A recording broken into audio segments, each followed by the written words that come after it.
যুব সমাজ তৈরি করার কারিগর। আমরা আমাদের কর্মে ফিরে যাব, আমরা আমাদের যে পেশা সেই পেশায় ফিরিয়ে যাব।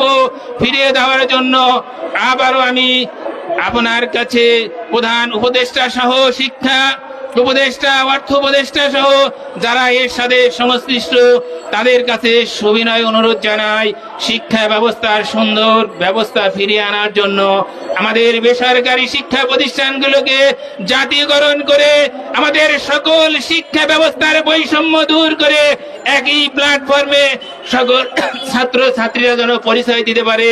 আমরা সরকারি প্রতিষ্ঠানের ছাত্রছাত্রী এই আহ্বান জানিয়ে আমাদের দাবিকে মেনে নেওয়ার জন্য আবারও সবিনয় অনুরোধ জানিয়ে আমি সিরাজগঞ্জের থামারগ্রাম ডিগ্রি কলেজের পক্ষ থেকে আবারও সবিনয় অনুরোধ জানিয়ে আমাদের সাথে যারা সম্পৃক্ত যে সমস্ত সহযোদ্ধারা এখানে এসে সুন্দর সুশৃঙ্খল ভাবে পদযাত্রার পরবর্তী আমাদের যে অবস্থান সেই অবস্থানে যারা অংশগ্রহণ করেছেন সবাইকে ধন্যবাদ জানিয়ে আমাদের দাবি মেনে নেওয়ার আহ্বান জানিয়ে সবার সুস্বাস্থ্য কামনা করে আমি আমার বক্তব্য শেষ করছি।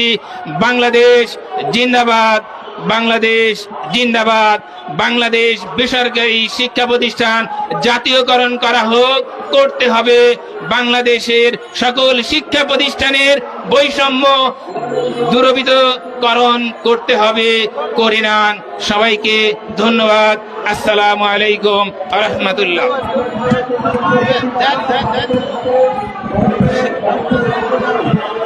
এই শিক্ষক সমাজের কোনো দাবি আছে?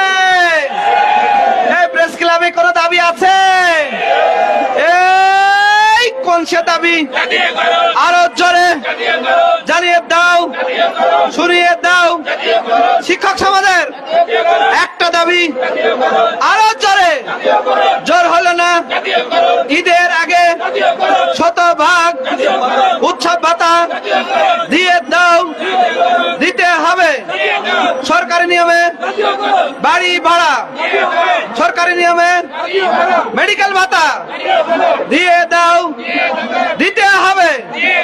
আরো জোরে, জোর হলো না। প্রেস ক্লাবে শিক্ষক সমাজের একটা দাবি, আরো জোরে, জোর হলো না। ঈদের আগে শতভাগ উৎসব ভাতা দিতে হবে, দিয়ে দাও। শতভাগ উৎসব ভাতা ঈদের আগে শতভাগ উৎসব ভাতা দিয়ে দাও, দিতে হবে, দিয়ে দাও। শতভাগ উৎসব ভাতা সরকারি নিয়মে বাড়ি ভাড়া দিতে হবে, দিয়ে দাও। শতভাগ উৎসব ভাতা সরকারি নিয়মে বাড়ি ভাড়া দিতে হবে, দিয়ে দাও। দিতে হবে, দিয়ে দাও। শতভাগ উৎসব ভাতা সরকারি নিয়মে মেডিকেল ভাতা দিতে হবে, দিয়ে দাও। দিতে হবে, দিয়ে দাও। সরকারি নিয়মে উৎসব ভাতা। সারা বাংলার শিক্ষক সমাজ এক হও, এক হও, এক হও, লড়াই করো। জাতীয়করণ, জাতীয়করণ, জাতীয়করণ আদায় করো। এক হও, লড়াই করো। সারা বাংলার শিক্ষক সমাজ এক হও, এক হও। প্রিয় উপস্থিতি, এ পর্যায়ে আমাদের সামনে বক্তব্য নিয়ে আসবেন 5.5 লক্ষ শিক্ষক কর্মচারীর হৃদয়ের স্পন্দন, আমাদের প্রিয় শিক্ষক নেতা, আমাদের অত্যন্ত শ্রদ্ধাভাজন শিক্ষক নেতা জনাব SM ফরিদ স্যার। ফরিদ স্যারকে বক্তব্য রাখার জন্য অনুরোধ জানাচ্ছি। অসংখ্য ধন্যবাদ আবুল বাশার স্যার। সম্মানী সাথী ও বন্ধুগণ, আসসালামু আলাইকুম ওয়া রাহমাতুল্লাহ। আপনারা বাংলাদেশের বিভিন্ন প্রান্ত থেকে প্রেস ক্লাবে এসেছেন, আপনাদেরকে অভিনন্দন এবং শুভেচ্ছা জানাচ্ছি। আমরা শিক্ষক, আমাদেরকে ইশারা দিলেই আমরা বুঝতে পারি। আজ 12 দিন যাবৎ শিক্ষকরা রাজপথে বসে আছে, মাঝে মাঝে তারা মিছিলও করছে, সচিবালয়ের দিকে যাচ্ছে, শিক্ষা ভবনের দিকে যাচ্ছে, যমুনার দিকে যাচ্ছে। তারপরও শিক্ষকদেরকে উঠাচ্ছে না কেন? আপনাদের কি বোধোদয় হয়? আপনাদেরকে বুঝতে হবে আমাদের জন্য সুসংবাদ অপেক্ষারত আছে। সম্মানিত সাথী ও বন্ধুগণ, আমরা ব্যর্থ নই। ব্যর্থ তারা যারা আমাদেরকে ব্যর্থ করতে চায়, যারা 104 বছরের সংগঠন বলে আমাদেরকে কটাক্ষ করে, তারা ব্যর্থ। তাদের জীবনে এই পর্যন্ত শিক্ষকদের জন্য কোনো কিছু অর্জন করে দিতে পারে নাই। কিছুই না। সম্মানিত সাথী ও বন্ধুগণ, আমাদের এই পরিশ্রম বৃথা যাবার নয়, বৃথা যাবে না। আমরা শুধু রাজপথে আন্দোলন করি না, আমরা কিন্তু কূটনৈতিক পাড়ায় দৌড়াই। আমাদের কাছে অনেক ধরনের খবরই থাকে, সব খবর সব সময় প্রকাশ করা যায় না। তবে এতটুকু আপনাদেরকে আশ্বস্ত করতে পারি, আমাদের সম্মানিত সাথী ও বন্ধুগণ, আপনাদেরকে এতটুকু আশ্বস্ত করতে পারি যে ইনশাল্লাহ আমরা আমাদের দাবির দ্বার প্রান্তে অবস্থান করছি। যে কোনো মুহূর্তে মাননীয় শিক্ষা উপদেষ্টা আমাদেরকে সুসংবাদ শোনাবেন, আর না শোনানো পর্যন্ত আমরা কিন্তু রাজপথ ছাড়ছি না। এটা আমরা ইতিমধ্যে আপনাদেরকে ঘোষণা দিয়েছি। আবারও আপনাদেরকে বিষয়টা রিপিট করছি, আমরা এত কিছু করার পরেও আমাদেরকে কিন্তু কোনো জল কামানো মারছে না, আমাদেরকে কিন্তু লাঠি কামানো মারছে না। কেন মারছে না বুঝতে হবে, এর পিছনে কূটনৈতিক তৎপরতা আছে এবং চলমান আছে। সম্মানিত সাথী ও বন্ধুগণ, আমরা এখানে শক্তি প্রদর্শনের জন্য আসি নাই, আমরা আমাদের বৈষম্য থেকে মুক্তি পাওয়ার শান্তিপূর্ণ অবস্থান কর্মসূচি চালিয়ে যাচ্ছি। এবং আপনাদের মাধ্যমে বলতে চাই, মাননীয় শিক্ষা উপদেষ্টা তথা শিক্ষা মন্ত্রণালয়ের তারা যদি দ্রুত সিদ্ধান্ত নেন তাহলে শিক্ষকদের জন্য মঙ্গলজনক। এখানে অনেক বয়স্ক শিক্ষক আছেন, এই ধুলোবালুর মধ্যে থেকে তারা কিন্তু অসুস্থ হয়ে পড়েছেন। আর কত কুলায় যেখানে কোনো প্রস্রাবের জায়গা নাই, শোয়ার জায়গা নাই, সঠিকভাবে খাবার জায়গা নাই, এই সকল শিক্ষকরা অনবরত পরিশ্রম করে যাচ্ছে, সারা বাংলাদেশ থেকে তারা আসছে। সম্মানিত সাথী ও বন্ধুগণ, আমরা আমাদের দাবির দ্বার প্রান্তে আছি, আপনারা হতাশ হবার কোনো কারণ নেই। ইতিমধ্যে মাননীয় শিক্ষা উপদেষ্টা কি বলেছেন আমি তা বলেছি আপনাদেরকে, আপনারা তা শুনেছেন। এবং সামনাসামনি বসে আন্তরিকতার সহিত এমন কিছু কথা হয়েছে যা আপনাদের কাছে প্রকাশ করা যাবে না। তবে মাননীয় শিক্ষা উপদেষ্টার আন্তরিকতার কোনো ঘাটতি নেই। পাশাপাশি ইদানিং আমরা আরো শুনতে পাচ্ছি যে শিক্ষকদের ব্যাপারে শিক্ষা মন্ত্রণালয় যথেষ্ট আন্তরিক এবং কাজ করে যাচ্ছেন। মাননীয় শিক্ষা উপদেষ্টা যে কোনো মুহূর্তে আমাদের সুসংবাদ শোনাবেন। সম্মানিত সাথী ও বন্ধুগণ, পরিশ্রম কোনোদিন বৃথা যায় না। অনেকে আছে তারা শতবর্ষী সংগঠন বলে ক্রেডিট নিতে চেয়েছিল কিন্তু পারে নাই। কারণটা কি জানেন? দাম্ভিকতা। মঞ্চে উঠতে দিবে না কাউকে। আমরা কি কাউকে বারণ করেছি এখানে আসতে?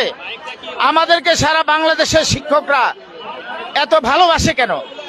এর পিছনে কারণ আমরা শিক্ষকদের হৃদয়ে যা উঠে তা নিয়ে আমরা কাজ করি।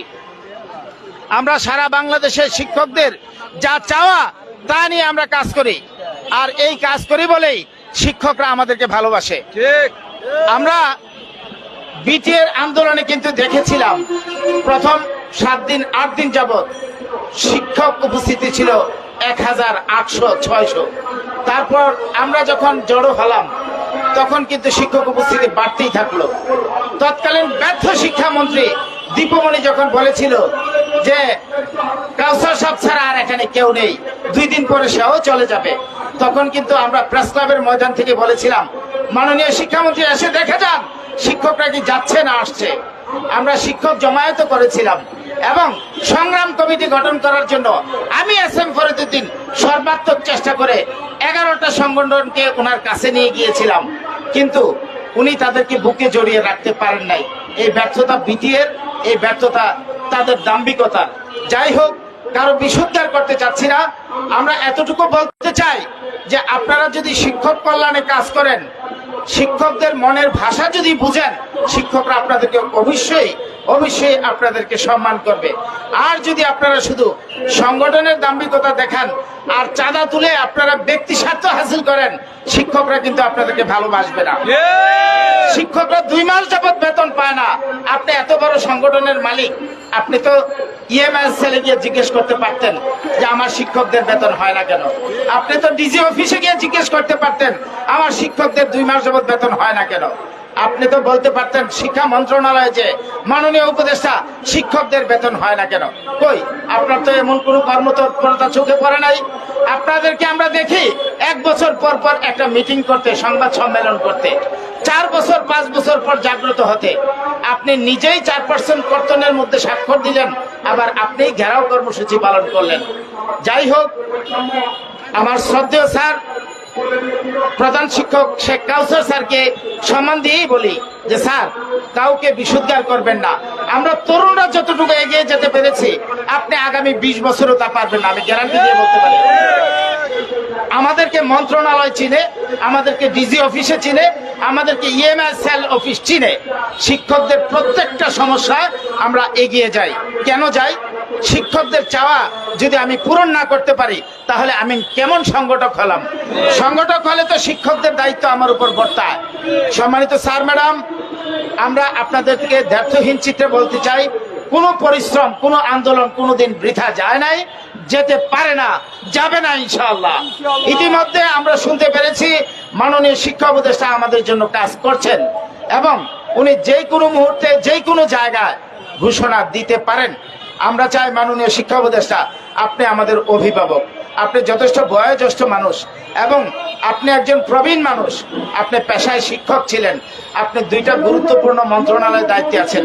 পরিকল্পনা আপনার হাতে, শিক্ষা মন্ত্রণালয় আপনার হাতে, এবং আপনি যদি কোনো উপদেষ্টাকে বলেন যে আমার শিক্ষকদের জন্য শতভাগ উৎসব ভাতার দরকার, কোন উপদেষ্টা কি না করবে? করবে।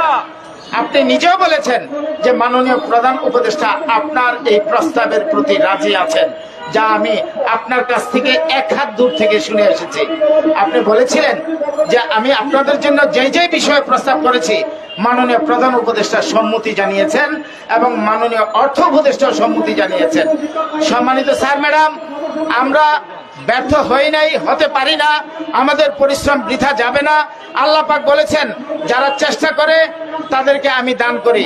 আমরা চেষ্টা করে যাচ্ছি এবং আমাদের এই চেষ্টা চলমান থাকবে। আমরা সুস্পষ্ট ঘোষণা না নিয়ে বাড়ি ফিরবো না। এই জন্য আপনারা যারা দূর দূরান্ত থেকে আসেন, অন্তত একটু বসবেন স্যার। আগামীতে আন্দোলন করলে চিন্তা করছি উপরে ফ্যান আর নিচে চেয়ারের ব্যবস্থা করব, কারণ শিক্ষকরা বসতে চায় না, চেয়ার ছাড়া বসতে পারে না। আমি এটা দেখেছি, বাস্তবতা যেটা। আমি সামনে তো থাকি, কখনোই আমি ক্যামেরার সামনে আসি না, পিছনেই থাকি সবসময়, এমনটা থাকতেই স্বাচ্ছন্দ্য বোধ করি। কিন্তু দেখেছি শিক্ষকরা এসে বসে না, একটু বসলেই পায়ে নাকি ব্যথা করে, কোমরে ব্যথা করে। এই জন্য পরবর্তীতে কর্মসূচি দিলে 2-3 হাজার চেয়ারের ব্যবস্থা করব আর উপরে ফ্যানের ব্যবস্থা করব। কেমন হয় স্যার?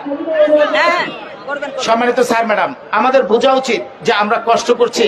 আজকে এই 12 দিন হয়তো আপনারা কষ্ট করছেন, এই 12 দিনের আগে মঞ্চ তৈরি করতে কিন্তু 2 মাস যাবত আমরা কষ্ট করেছি, না খেয়ে না দিয়ে, বিভিন্ন দপ্তরে যে বিভিন্ন জায়গায় পারমিশন নিয়ে, বিভিন্ন গোয়েন্দা সংস্থার থ্রেট এবং ভয় দেখিয়ে এইগুলো উপেক্ষা করে কিন্তু আমরা এখানে এসেছি। আপনাদেরকে উদাত্ত আহ্বান করবো, এসেছেনই যখন মঞ্চটা একটু ভরপুর রাখেন। পাশে দেখেন নন এমপি শিক্ষকরা, কেউ তাদেরকে বলতে হয় না বসতে। কেন জানেন? তারা সরকারি বেতন পায় না, আমরা কিন্তু সরকারি বেতন পাই। আমরা সরকারি বেতন পাই বলে আমাদের মধ্যে একটু ইগো কাজ করে। ভুল বুঝবেন না স্যার, ক্ষমা সুন্দর দৃষ্টিতে দেখবেন। আমরা এসে বসি না কেন, এই এতটুকু জায়গায় একটু পরপর গোয়েন্দারা 7-8 জনের ছবি পাঠায়, কষ্ট লাগে স্যার। এই রিপোর্টগুলো কিন্তু আমাদের কাছে আসে, বলে যে আপনারা 7-8 জন থাকেন লাঞ্চের পরে, এই রিপোর্টগুলো তো আমাদেরকে পাঠাতে হয়। এই রিপোর্টগুলো পাঠালে কিন্তু আমাদের জন্য ভালো মেসেজ আসে না। তাই আপনারা আসলে বিকাল 4টা 4:30 পর্যন্ত, সমাপনী বক্তব্য না দেওয়া পর্যন্ত আপনারা থাকবেন। আবারও আপনাদের কাছে ক্ষমা চেয়ে নিচ্ছি। আসসালামু আলাইকুম ওয়া রাহমাতুল্লাহ। প্রিয় উপস্থিতি, আপনারা জানেন যে আমাদের 12 তারিখ থেকে যে লাগাতার কর্মসূচি, এর আগেও কিন্তু আমরা কূটনৈতিক প্রচেষ্টা চালিয়ে যাচ্ছিলাম, তাই না?